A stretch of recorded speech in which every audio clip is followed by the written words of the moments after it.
Coalition for Human Rights Monitoring Group says Nigeria has made significant strides in human rights compliance in the prosecution of the war against terrorism. The Human Rights Group made this known at a press conference in Abuja.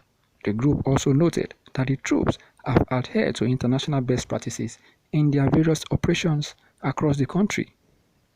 The group said it arrived at this conclusion after an appraisal of the war against terrorism in the country and the compliance to international conventions by the leadership of the Armed Forces of Nigeria. The coalition's position invalidates that of Amnesty International and the International Criminal Court, which leveled human rights violations against the military. The executive director, Gabriel Agibi, while speaking on behalf of the group, singled out the Chief of Army Staff, Lieutenant General Tukur Buratai, for special praises, adding that he qualifies to be conferred with the highest human rights compliance award. According to Agibi, the establishment of human rights desks in the Nigerian Army unit and formations to address human rights violations is an illustration of the COA's ingenuity.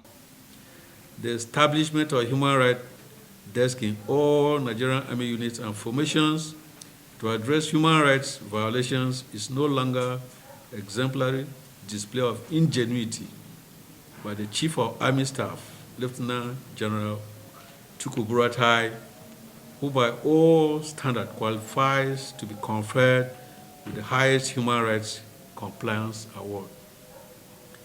The Coalition of Human Rights Monitoring Group indeed applauds other service chiefs, such as the Chief of Defense Staff, General Gabriel Olonishakin, the Chief of Air Staff, Air Marshal Sadiq Abubakar, the Inspector General of Police, Muhammad Adamu, the Chief of Defense Intelligence, Air Vice Marshal Mohammed Saliu Usman, the Director General of the DSS, Yusuf Bichi, and the Chief of Naval Staff, Vice Admiral Ibok Ete Ibas, for their invaluable contributions in the entrenchment of human rights in Nigeria.